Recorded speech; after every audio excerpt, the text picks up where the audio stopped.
మాజీ మంత్రి జగదీష్ రెడ్డి తీవ్ర స్థాయిలో విరుచుకుపడ్డారు.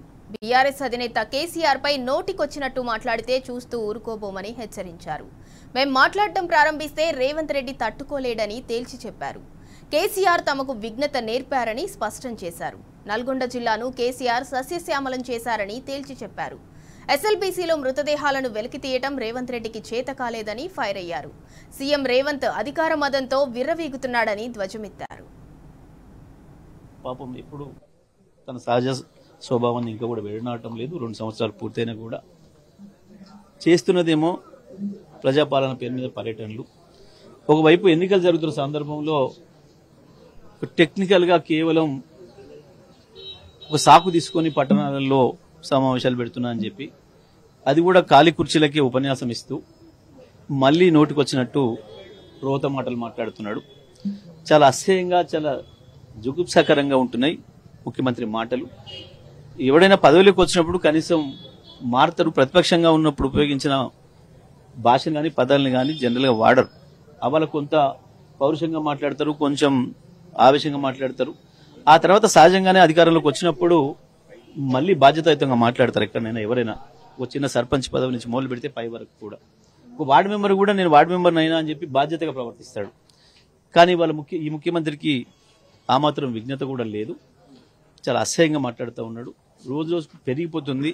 బహుశా ఈ మధ్యకాలంలో ఒక 2-3 నెలల క్రితం కొద్దిగా మారిండు ముఖ్యమంత్రి అని చెప్పి కొంతమంది చర్చించుకుంటుంటే నేను విన్నా. కొద్దిగా భాష మార్చుకుంటున్నాడు అని చెప్పేసి అనే విషయాన్ని విన్నా. కానీ మరి నిన్న మొన్న మళ్ళీ తిరిగి మొదలైంది అంటే బహుశా ఆయనలో హిల్ట్ పాలసీ ద్వారా తను ఏదైతే లక్షల కోట్లు ప్రజాధనాన్ని కొట్టేయాలని చూసిండో, తన కుటుంబ సభ్యులు, తన బంధుమిత్రులకు అపరంగా కట్టబెట్టాలని చూసిండో, ఆ విషయంలో బీఆర్ఎస్ పార్టీ తనదైన పాత్ర పోషించి కేటీఆర్ గారు పెద్ద ఎత్తున దానిపైన ఉద్యమాన్ని ప్రారంభించిన తర్వాత నేను చేయదలుచుకున్న దొంగతనాన్ని అడ్డుకున్నాడన్న ఆక్రోశం కనబడుతుంది. బహుశా దానివల్లనే మనిషి కొంత కింది మీద అవుతున్నాడు. బహుశా దాని ప్రభావం అనుకుంటున్నా. ఆ ఆక్రోశం నుంచి వచ్చేవే ఈ బూతులని నేను అనుకుంటా ఉన్నా. లేకపోతే కేసీఆర్ గారి గురించి ఆయన మాట్లాడుతున్న మాటలు, నేను దేవరకొండలో ఆయన చేసిన ప్రసంగం చూస్తే నాకు మొదట ఫోన్ చేసింది కాంగ్రెస్ పార్టీ కార్యకర్తలే నాకు ఫోన్ చేసిరు ఆ ప్రాంతం నుంచి. సార్ ఏం సార్ ఈయన ఇట్లా మాట్లాడుతున్నాడు, ఇంత అసహ్యంగా మాట్లాడుతున్నాడు, ఈయన ఏం చెప్పిండు, మాకు కొత్తగా ఏం చెప్పలే, నల్గొండ జిల్లాకి ఏమి వేయలే, దేవరకొండకి ఏమి వేయలే కొత్తగా, కానీ మళ్ళీ గదే బూతులు రోత మాటలు మాట్లాడిపోయిండ్రు. మేము మా ముఖ్యమంత్రిని చెప్పుకోవడానికే సిగ్గుపడుతున్నామని చెప్పి కాంగ్రెస్ పార్టీ నాయకులే కొంతమంది నాకు ఫోన్ చేశారు ఆ ప్రాంతం నుంచి. గంత అసహ్యంగా తయారైంది ఆయన ప్రవర్తన. నిజమే, నువ్వు ఏం చేసినావు? ఎస్ఎల్బీసీని పూర్తి చేస్తా, నేను ఎట్లా పూర్తి చేస్తా, వీళ్ళేదో రాళ్ళు కట్టుకొని అందులో చచ్చిపోయినా నేను చెవ్వాలని తెస్తా. నీ ముఖానికి నువ్వు మొదలుపెట్టిన ప్రాజెక్టులో నీ మంత్రి నువ్వు చేసిన మూర్ఖ పని వల్ల ఎటువంటి పరీక్షలు జరపకుండా ఏదైతే మీరు తవ్వకం చేసినరో అందులో కార్మికులు చచ్చిపోతే ఇప్పటి వరకు గా శవాలను తీయలేకపోయినావు. నీ ముఖానికి ఇంకా నువ్వేందో కేసీఆర్ ఎల్లబడ్డా నేను తీస్తా, ఏం తీస్తావు నువ్వు ముఖ్యమంత్రివి, నీ సక్కదనము, నీ మంత్రులు 8 శవాలను తీయలేకపోయింది ఇప్పటి వరకు. ఇక నువ్వు ఎస్ఎల్బీసీ పూర్తి చేస్తావు. ఎవడు కారకుడు? ఎస్ఎల్బీసీ పూర్తి కావడానికి ఎవడు కారకుడు? నీ ముఖ్యమంత్రి నువ్వు చేసిందే కదా. నీ పాత ముఖ్యమంత్రి, నువ్వు కొత్తగా ఇయ్యాలని నెత్తికెత్తుకున్న నీ పాత ముఖ్యమంత్రి, నీ దోస్తైన నీ గురువైన నీకు ఆంధ్రప్రదేశ్ ముఖ్యమంత్రి మీరు చేసిన కుట్ర ఫలితమే కదా. ప్రపంచంలో ఎవడు వాడిన టెక్నాలజీని తీసుకొచ్చి నల్గొండ ప్రజల్ని మోసం చేసింది మీరే కదా. ఇవాళ నీకు తాబేదారులుగా నీ బూట్లు దుడుస్తూ నీ మంత్రి పదవి కొనసాగించాలనుకుంటున్న నాయకులే కదా ఆనాడు కూడా అది ప్రారంభం చేసినాడు ఉన్నారు మంత్రులుగా. మీరు చేసిన తప్పుకు, మీరు చేసిన దుర్మార్గాలకి ప్రజలు మీకు శిక్ష వేస్తారు. ఇక ఇదే అంశానికి సంబంధించి మరింత సమాచారం మా ప్రతినిధి యాసర్ అందిస్తారు. యాసర్, సీఎం రేవంత్ కు మాజీ మంత్రి ఎమ్మెల్యే జగదీష్ రెడ్డి కౌంటర్ ఇచ్చారు. దానికి సంబంధించి పూర్తి డీటెయిల్స్ ఏంటి? ఏదైతే ముఖ్యమంత్రి రేవంత్ రెడ్డిపై మాజీ మంత్రి ఎమ్మెల్యే జగదీష్ రెడ్డి తీవ్ర స్థాయిలో మండిపడ్డారు. సీఎం రేవంత్ రెడ్డి ప్రధానంగా నోరు అదుపులో పెట్టుకోవాలని సూచించారు. సీఎం హోదాలో ఉన్న రేవంత్ రెడ్డి హుందాగా ఉండాలన్నారు. ఒక చిన్న వార్డు మెంబర్ కూడా ఉన్న హుందాతనం సీఎం రేవంత్ రెడ్డికి లేదని మాజీ మంత్రి జగదీష్ రెడ్డి అయితే తప్పుపట్టారు. రాజకీయ విమర్శలు చేసే క్రమంలో ముఖ్యమంత్రి హోదాలో ఉన్న విషయం మర్చిపోయి నోటికి వచ్చినట్లు మాట్లాడితే చూసి ఊరుకోబోమని ఘాటుగా హెచ్చరించారు.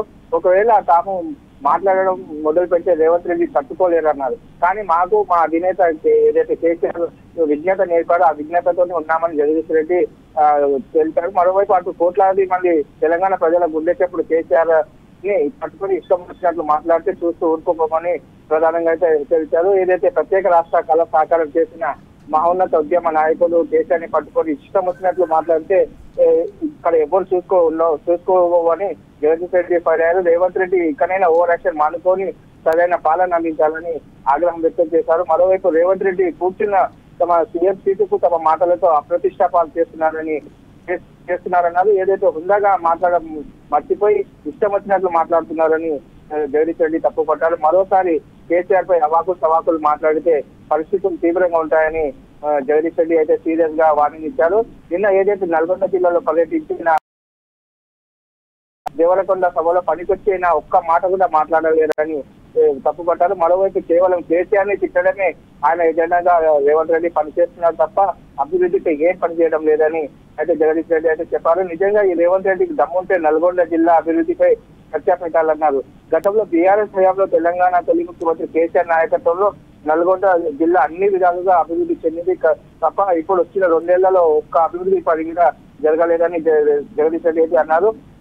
మరోవైపు ప్రజాపాలన పేరుతో అధికారంలోకి వచ్చిన రేవంత్ రెడ్డి నువ్వేం చేశావో చెప్పాలని జగదీష్ రెడ్డి రేవంత్ రెడ్డికి అయితే సవాల్ చేశారు. ఏదేమైనప్పటికీ కేసీఆర్ పాలనలో నల్గొండ జిల్లా సస్యశ్యామలంగా మారిందని జగదీష్ రెడ్డి అయితే గుర్తు చేశారు. ఏదేమైనట్టు ఎస్ఎల్బీసీపై మళ్ళీ సీఎం రేవంత్ రెడ్డి ఏదైతే అవే అబద్ధాలు మళ్ళీ మాట్లాడారని తప్పుపట్టారు. ఎస్ఎల్బీసీ ధన్యంలో గతంలో మృతి చెందిన శవాలను కూడా వెలికి తీయడం చేత గాని దద్దమ్మ ప్రభుత్వం కాంగ్రెస్ ప్రభుత్వం అని జగదీష్ రెడ్డి అన్నారు. ఏది ఏమైనప్పటికీ అధికార మతంతో విర్రవీగుతున్న రేవంత్ రెడ్డికి రాబోయే రోజుల్లో ప్రజలు తప్పకుండా చెప్పడం ఖాయమని జగదీష్ రెడ్డి అయితే చెప్పారు. నిన్న ఏదైతే కేసీఆర్ పై నోరు పాలిస్తున్న రేవంత్ రెడ్డి మళ్ళీ రాహుల్ గాంధీకి ప్రజలు ఏ శిక్ష విధించారు చెప్పాలని డిమాండ్ చేశారు. రాజకీయంలో గెలుపు కావచ్చు ఓటములు కావచ్చు సహజమన్నారు. మొత్తానికి ఏదైతే రాహుల్ గాంధీకి కాంగ్రెస్ పార్టీకి దేశవ్యాప్తంగా ప్రజలు ఏం శిక్ష విధించారో రేవంత్ రెడ్డి చెప్పాలన్నారు. రాజకీయంలో గెలుపు ఓటమి అయితే సహజం. అలా చూసుకున్నట్లయితే కోడంగల్లో పట్నం నరేందర్ రెడ్డి చేతిలో ఘోర ఓటమి చెందిన రేవంత్ రెడ్డి ప్రజలు నీకేం శిక్ష విధించారో అది చెప్పాలని జగదీష్ రెడ్డి అయితే రేవంత్ రెడ్డికి ప్రధానంగా సవాల్ ఇచ్చారు. రేవంత్ రెడ్డి నోటికి వచ్చినప్పుడు ఏది పడితే అది మాట్లాడడం సరికాదన్నారు. కొద్దిగా సీఎం కుర్చీలో కూర్చున్న రేవంత్ రెడ్డి ఆ కుర్చీకి అప్రతిష్టపాలు కాకుండా మాట్లాడడం మంచిదని రేవంత్ రెడ్డి అయితే జగదీష్ రెడ్డి అయితే రేవంత్ రెడ్డి సూచించారు. Right, thank you Acer.